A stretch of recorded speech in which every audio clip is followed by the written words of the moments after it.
आज प्रचाराचा super Sunday. तिसऱ्या टप्प्यातील निवडणुकांच्या तोफा आज थंडावणार। दोन्ही पवारांच्या बारामतीमध्ये सांगता सभा, मुख्यमंत्र्यांचा कोल्हापूरमध्ये रोड शो।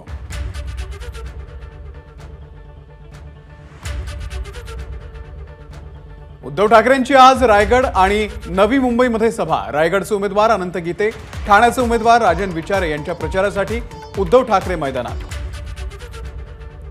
लोकसभा निवडणुकीच्या 5व्या टप्प्यातील 13 लोकसभा मतदारसंघांमध्ये छाननी प्रक्रिया पूर्ण। 301 उमेदवारांचे अर्ज वैध ठरल्याची मुख्य निवडणूक अधिकारी कार्यालयाची माहिती। सुप्रिया सुळे यांच्या प्रचारासाठी शरद पवारांची आज इंदापूर आणि बारामतीमध्ये सांगता सभा। रोहित पवार बारामती शहरातून बाईक रॅली काढणार। सुनेत्रा पवारांच्या प्रचारासाठी उपमुख्यमंत्री अजित पवार यांची सभा। दुपारी 2 वाजता इंदापूरमध्ये तर 3 वाजता बारामतीमध्ये सभा। सांगलीमध्ये आज सभांचा धडाका। चंद्रहार पाटील यांच्यासाठी आदित्य ठाकरेंची विट्यात सभा, विशाल पाटलांसाठी प्रकाश आंबेडकरांची मिरजेत सभा, तर संजय काका पाटील यांच्या प्रचारासाठी मिरजेमध्ये नितीन गडकरी व्यापाऱ्यांशी संवाद साधणार। नगर दक्षिण लोकसभा मतदारसंघाचे महाविकास आघाडीचे उमेदवार निलेश लंके यांच्या प्रचारार्थ खासदार अमोल कोल्हे यांची जाहीर सभा। श्रीगोंदा तालुक्यातील बेलवंडी इथे सभेचं आयोजन। काँग्रेसचे प्रदेश अध्यक्ष नाना पटोले आज जालन्याच्या दौऱ्यावर। जालना लोकसभा मतदारसंघाचे महाविकास आघाडीचे उमेदवार डॉक्टर कल्याण काळे यांच्या प्रचारासाठी पटोले जिल्हाभर फिरणार। काँग्रेसच्या उमेदवार प्रणिती शिंदे यांच्या प्रचारासाठी सोलापूरमध्ये काँग्रेसची पदयात्रा। पंतप्रधान नरेंद्र मोदींचा महाराष्ट्रामध्ये सभांचा धडाका। 15 आणि 17 मे रोजी मुंबईमध्ये मोदींची सभा, 7 मे रोजी नगर आणि अंबाजोगाईमध्ये तर 10 मे रोजी नंदुरबारमध्ये सभा। काँग्रेसच्या नेत्या प्रियंका गांधी माढा मतदारसंघातील त्यांचा अकलूजचा दौरा रद्द। महाविकास आघाडीचे उमेदवार धैर्यशील मोहिते यांच्या प्रचारासाठी करणार होत्या रोड शो। फडणवीसांविरोधात मोठा कट रचल्याचा मोहित कंबोज यांचा गंभीर आरोप। ठाकरे गट आणि शरद पवार पक्षाकडे दाखवलं बोट। सरकारची कामं जनतेपर्यंत पोहोचवण्यासाठी उपमुख्यमंत्री देवेंद्र फडणवीसांचा अनोखा प्रचार। संत वचन नावाने समाज माध्यमांवरती सुरू केली सिरीज। 15 एप्रिल पासून 20 मे पर्यंत रोज एक व्हिडिओ पोस्ट करणार। ड्रग्स पार्क, वेदांतासारखे प्रकल्प गुजरातला पळवले तर विध्वंस करणारे प्रकल्प राज्यावरती लादली जात आहेत। खासदार संजय राऊत यांचा सरकारवरती गंभीर आरोप। नारायण राणेंनी केंद्रीय मंत्रिमंडळामध्ये जाऊन काय काम केलं? खासदार संजय राऊत यांचा सवाल। राज्यातील अनेक प्रकल्प गेले, त्यावरती राणे राज ठाकरेंनी बोलावं। राज ठाकरेंच्या कणकवलीमधल्या सभेवरून राऊतांचा हल्लाबोल। भाजपला समर्थन करण्याची राज ठाकरेंवरती नामुष्की। संजय राऊतांना टोला तर राज ठाकरे अंध मोदी भक्त, राऊतांची टीका। उद्धव ठाकरे 7.5 वर्ष सत्तेत होते तरीही प्रकल्प बाहेर का गेले? जैतापूरचा अणुऊर्जा प्रकल्पालाही विरोध केला। राज ठाकरे यांचा उद्धव ठाकरेंवरती निशाणा। मोदी सरकारमुळे राम मंदिर बांधण्याची परवानगी मिळाली। राम मंदिर मोदींमुळे उभं राहिलं आणि कारसेवकांच्या आत्म्याला शांती मिळाली। कणकवलीतल्या सभेमध्ये राज ठाकरेंचं वक्तव्य।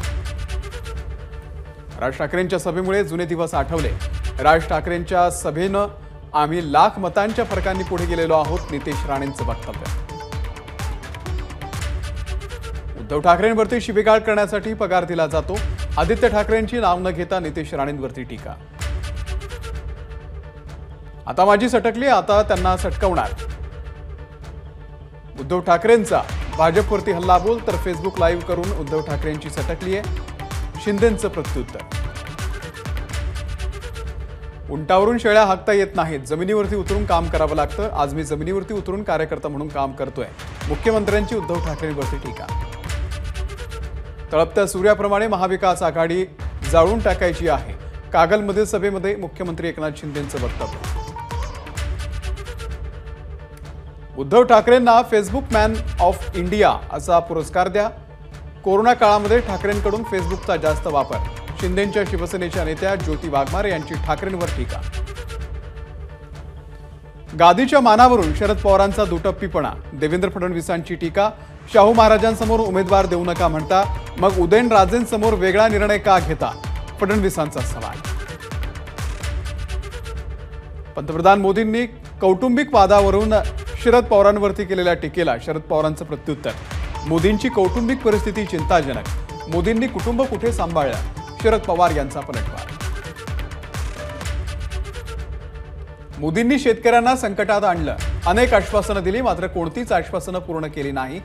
साताऱ्यातल्या सभेमधून शरद पवारांची मोदींवर टीका. सातारा लोकसभेमधून सर्वाधिक मताधिक्यानं निवडून येण्याचा उदयनराजे भोसले यांना विश्वास. खासदार म्हणून दिलेली वचनं पूर्ण करणार, उदयनराजेंचं आश्वासन. सांगलीमध्ये 2019च्या लोकसभा निवडणुकीमध्ये वंचितच्या उमेदवारामुळे पराभव झाला. मात्र या निवडणुकीमध्ये वंचितकडून मोठ्या अपेक्षा. अपक्ष उमेदवार विशाल पाटील यांची प्रतिक्रिया. सांगलीमध्ये विरोधकांच्या पायाखालची वाळू सरकली आहे. राज्यातील आणि देशातील नेते सांगलीत येऊन अपक्ष उमेदवारावरती बोलतात.